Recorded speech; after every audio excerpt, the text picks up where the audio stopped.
السلام علیکم۔ آج ہم ایک کافی غیر معمولی موضوع پر بات کر رہے ہیں۔ وعلیکم السلام۔ جی بتائیے۔ کہ مصنوعی ذہانت یعنی اے آئی قرآن فہمی میں کیسے مددگار ہو سکتی ہے؟ اچھا۔ یہ گفتگو فیصل آباد کے محمد زاہد رحمانی صاحب کے ایک لیکچر پر مبنی ہے۔ جی میں نے سنا ہے ان کے بارے میں۔ تو یہ خیال کہ ٹیکنالوجی خاص طور پر اے آئی وہ مذہبی علم میں مدد دے، یہ کافی آپ کہیں نیا بھی ہے اور دلچسپ بھی۔ بالکل، ٹیکنالوجی اور دین کا امتزاج۔ ہاں، تو آج ہم یہی سمجھنے کی کوشش کریں گے کہ اس لیکچر کی روشنی میں قرآن سیکھنے میں اے آئی کا کیا کردار ہے اور شاید اس کی حدود کیا ہیں۔ ٹھیک ہے۔ چلیں اس پر تھوڑی گہرائی سے بات کرتے ہیں۔ جی ضرور، اور دیکھیں شروع میں ہی یہ سمجھنا اہم ہے، جیسا لیکچر میں بھی کہا گیا کہ اے آئی علم تک رسائی کا ایک نیا ذریعہ ہے۔ اچھا۔ بالکل ویسے جیسے کوئی استاد ہوتا ہے یا کوئی کتاب یا کوئی ادارہ۔ یہ بات اہم ہے کہ اے آئی خود ہدایت نہیں دے سکتا، ہدایت تو اللہ تعالیٰ کی طرف سے ہی آتی ہے۔ یہ ٹیکنالوجیز یہ بس وسائل ہیں۔ یہ بہت اہم نکتہ ہے، ٹیکنالوجی بطور وسیلہ۔ اور زاہد رحمانی صاحب نے جو مثال دی تھی وہ اس بات کو اور واضح کرتی ہے۔ کون سی مثال؟ جیسے اگر آپ چیٹ جی پی ٹی سے، جو کہ ایک اے آئی لینگویج ماڈل ہے، مطلب ایک پروگرام جو انسانی زبان سمجھتا ہے، جی معلوم ہے۔ اس سے سورۃ العصر کا آسان ترجمہ اور سبق پوچھیں تو جواب صرف لفظی نہیں ہوتا۔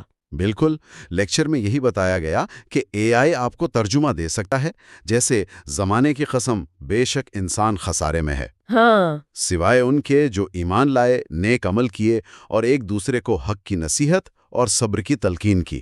یہ تو ہوا ترجمہ۔ جی، مگر اس کے ساتھ ساتھ وہ اس سے جڑا جو اصلاحی پیغام ہے، یعنی وقت کی قدر کیا ہے، ایمان، عمل صالح، معاشرتی ذمہ داری، اچھا، جی ہاں، وہ ان چیزوں کو بھی اجاگر کر سکتا ہے۔ یہ ایک طرح سے روزمرہ زندگی کے لیے عملی رہنمائی بن جاتی ہے۔ واہ، تو یہ صرف ترجمہ نہیں، اس سے آگے کی بات ہوئی۔ اچھا، تو لیکچر کے مطابق اے آئی اور کن چیزوں میں مدد دے سکتا ہے؟ کئی پہلو ہیں۔ مثلاً جو مشکل تفاسیر ہوتی ہیں ان کا آسان خلاصہ دے سکتا ہے۔ عربی الفاظ کے جو مادے ہوتے ہیں یعنی روٹ ورڈز، ان کی وضاحت کر سکتا ہے، جس سے معنی سمجھنے میں آسانی ہوتی ہے۔ اچھا، یہ تو بہت مفید ہے۔ جی، پھر مختلف موضوعات پر قرآن سے نصیحتیں نکالنا، جیسے خواتین کے لیے، نوجوانوں کے لیے، والدین کے لیے۔ اچھا، یہاں تک کہ اگر کسی خاص صورتحال کے لیے قرآنی دعا تلاش کرنی ہو تو اس میں بھی مدد مل سکتی ہے۔ تو بنیادی طور پر یہ معلومات تک رسائی کو بہت تیز اور آسان بنا رہا ہے۔ بالکل، اصل میں یہی اس کا بڑا فائدہ ہے۔ یہ تو واقعی کافی متاثر کن ہے۔ لیکچر میں سننے والوں کے لیے ایک عملی مشورہ بھی تھا نا؟ جی ہاں، بالکل تھا۔ کہ خود تجربہ کریں، چیٹ جی پی ٹی پر جائیں اور سورۃ الفاتحہ کا ترجمہ، اس کے الفاظ کے روٹ ورڈز اور روزمرہ زندگی کے سبق پوچھیں۔ ہاں، تاکہ خود اندازہ ہو کہ یہ عملی طور پر کیسے کام کرتا ہے، یہ صرف تھیوری نہ رہے۔ صحیح۔ اور یہیں پر لیکچر کا ایک اور بہت اہم پیغام سامنے آتا ہے۔ وہ کیا؟ وہ یہ کہ ٹیکنالوجی کتنی بھی اچھی ہو، اس کی افادیت کا انحصار استعمال کرنے والے کی نیت پر ہے، اس کی طلب پر ہے۔ اچھا، یعنی آلہ اپنی جگہ، استعمال کرنے والا اہم ہے۔ بالکل، اے آئی ایک طاقتور آلہ ہے، اس میں شک نہیں، لیکن یہ غیر جانبدار ہے۔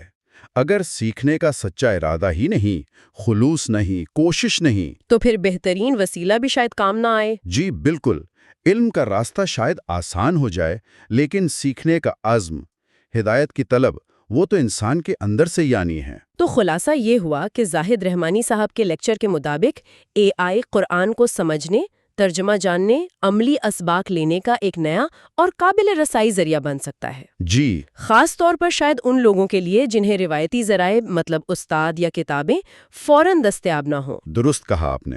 مرکزی خیال یہی ہے کہ اے آئی ایک معاون، ایک سہولت کار ہے، لیکن قرآن سے جو حقیقی روحانی تعلق ہے، اس پر عمل کا جذبہ ہے، ہدایت کی تلاش ہے، یہ سب انسان کی اپنی کوشش، نیت اور اللہ کی توفیق پر منحصر ہے۔ ٹیکنالوجی صرف ایک قدم آگے بڑھا سکتی ہے۔ بالکل، اس سفر میں محض ایک مددگار۔ یہ ساری گفتگو ایک اہم سوال بھی ذہن میں لاتی ہے۔ لیکچر یہ تو بتاتا ہے کہ اے آئی علم دے سکتا ہے، معلومات دے سکتا ہے، جی لیکن کیا اے آئی سے جو فہم و فراست ملے گی وہ کسی عالم دین، کسی استاد، کسی مرشد کی صحبت میں بیٹھ کر جو روحانی تربیت ملتی ہے، جو تعلق بنتا ہے، ہاں، کیا یہ اس کا متبادل ہو سکتی ہے؟ کیا صرف ٹیکنالوجی پر انحصار ہمیں ان باریکیوں سے، ان احساسات سے دور کر دے گا جو صرف انسانی تعلق سے ملتے ہیں؟ یہ واقعی ایک گہرا سوال ہے اور بہت اہم ہے۔ لیکچر ہمیں اس پر سوچنے پر مجبور کرتا ہے کہ علم کی ترسیل میں اور روحانی تعلق میں کیا فرق ہے، اور ٹیکنالوجی اس فرق کو کیسے متاثر کر سکتی ہے یا نہیں کر سکتی۔ اس کا جواب شاید ہمیں وقت کے ساتھ ہی ملے گا۔ بالکل، یہ غور طلب نکتہ ہے۔ آئیے اس گفتگو کا اختتام لیکچر میں ذکر کردہ اس خوبصورت دعا پر کرتے ہیں۔ ضرور۔ اللہم جعل القرآن ربیع قلبی۔ آمین۔ اے اللہ، قرآن کو میرے دل کی بہار بنا دے۔